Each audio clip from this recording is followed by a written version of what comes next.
We are here to tackle about the Sogie bill and divorce. We will give you a wide and more clear ideas about those topics. Without further ado, let's get started.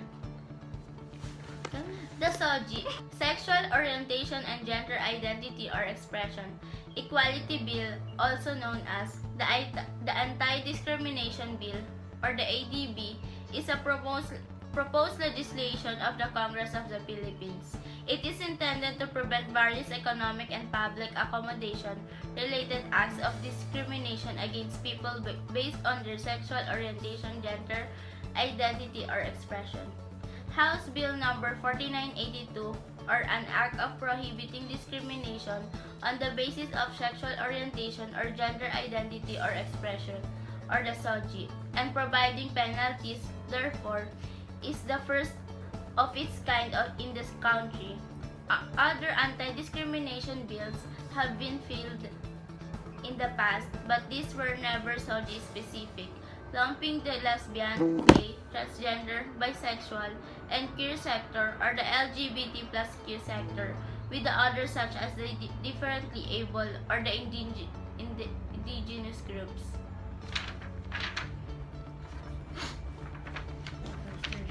The first version of the Sogie Bill, Equality Bill, was filed by the 11th Congress by Senator Miriam Defensor Santiago and Akbayan Representative Eta Rosales. It was pending for 19 years and is now coming to fruition in the 17th Congress through the ardent efforts of Bataan 1st District Representative Geraldine Roman, Diwa Party List Representative Emeline Aglipay Villar, and Dinagat Islands Representative Arlene Kaka Bagaw. While the bill still has to hurdle the Senate, its passage in the House is already a victory in itself for the LGBTQ community. The Sogie Equality Bill is meant to fulfill the rights set forth in the 1987 Constitution, particularly the Equal Protection Clause. It recognizes the LGBTQ as equals and ensures that their rights are protected inasmuch as everyone is. The bill also acknowledges the Philippines' duties under international law, particularly the Universal Declaration of Human Rights and the International Covenant on Civil and Political Rights. It thus recognizes the non-discrimination of the LGBTQ as both a national and international duty. The bill is not only punitive, but more importantly, is preventive. It orders the inclusion of Sogie concerns in all police station activities and services, with the remaining of the women and children's deaths to women, children with LGBTQ protection, and the imposition of human rights-based training on the police.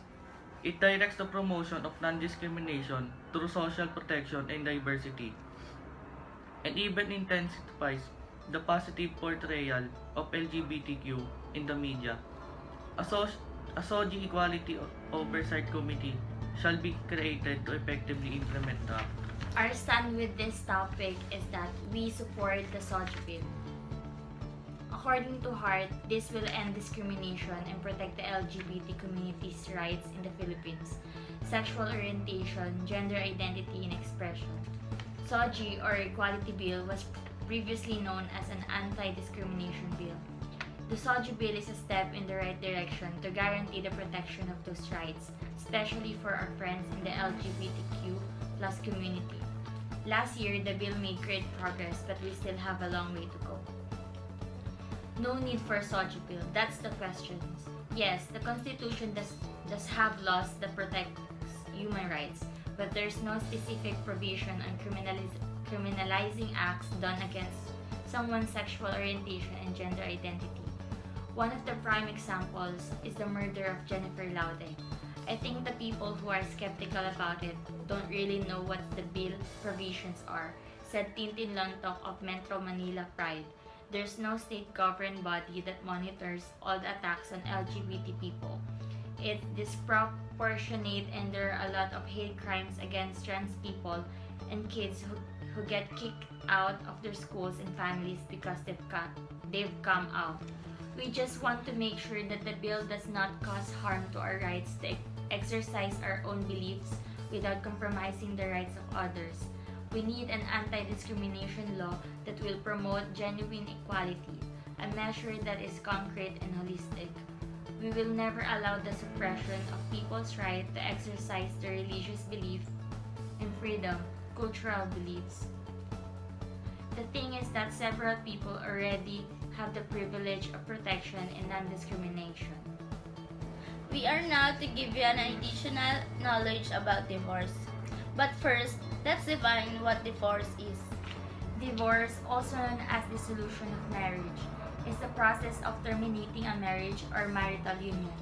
It usually entails the canceling or reorganizing of the legal duties of responsibilities of marriage, thus dissolving the bonds of matrimony between a married couple under the rule of law of the particular country or state.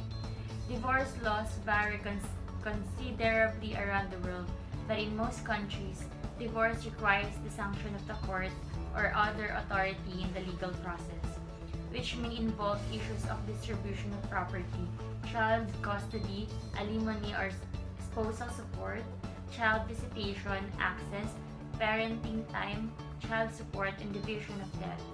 In most countries, monogamy is required by law, so divorce allows each former partner to marry another person. Where polygamy is legal but polyandry is not, divorce allows the woman to marry another person.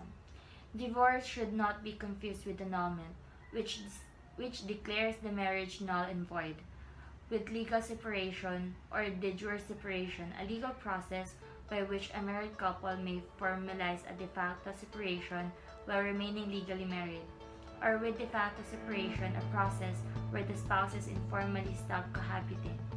Reasons for divorce vary from sexual incompatibility or lack of independence for one or both spouses to a personal clash. The only countries that do not allow divorce are the Philippines, the Vatican City, and the British Crown dependency of SAC and the Philippines. Divorce for non-Muslim Filipinos is not legal unless the husband or wife is an alien and satisfies certain conditions. Types of divorce. Number 1, contested divorce. Number 2, at-fault divorce. Number 3, summary divorce. Number 4, no-fault divorce. Number 5, uncontested divorce. Number 6, collaborative divorce. Number 7, electronic divorce. And lastly, number 8, mediated divorce.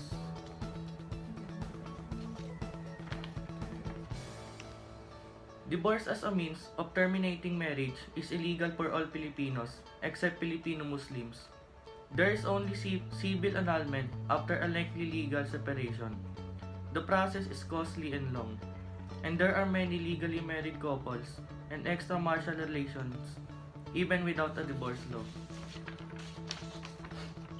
Code of Muslim Personal Laws of the Philippines, known as Presidential Decree PD number 1083. We are in Title favor na- in implementing the divorce here in the Philippines.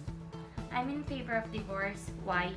Women physically or mentally abused by husbands needs freedom. Two people bind together must be also bind with a real love or equal feelings. When one of them was already violated and abused, what's the use of not? They can no longer work together. The victims are their children. How can you live your life in the hands of a monster or a cheater? If cyberbullying is a crime and can be imprisoned, why not the person committing abuse to his or her partner be imprisoned?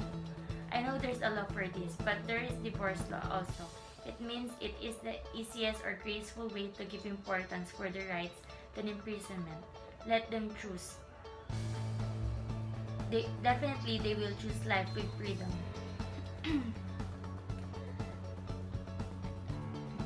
I am in favor of divorce because a lot of couples that are into misunderstanding that are not reconcilable enough can get a divorce. I would love to be implemented here in the Philippines. There is no way that a woman would suffer if her husband is abusing her physically, mentally, and psychologically.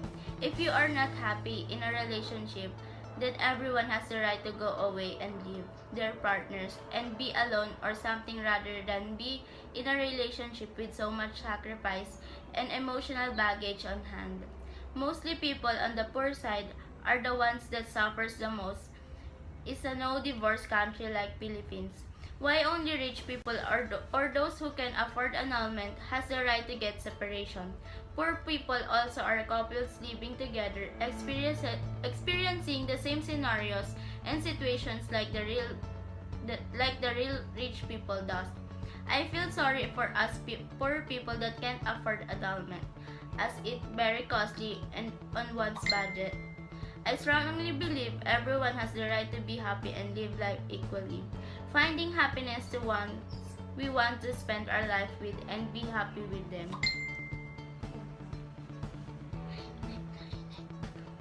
I am in favor of divorce. I live in a very religious country where there's no divorce. We only have annulment. I've seen a lot of cases where couples just go stuck in their situations for a long time. Many just decided to separate and enter a relationship again, but couldn't marry their partners. Affluent people can make it more possible, but for common people, it's something that is out of the question. I respect of how sacred marriage is in our country, but there are many factors that play a significant part why a marriage didn't work out, such as mental and physical abuse, adultery, bigamy, financial situation, addiction to illegal drugs, and etc. They sacrificed a lot and tried everything that they can to fix their marriage in a long time, but unfortunately, they couldn't do anything anymore.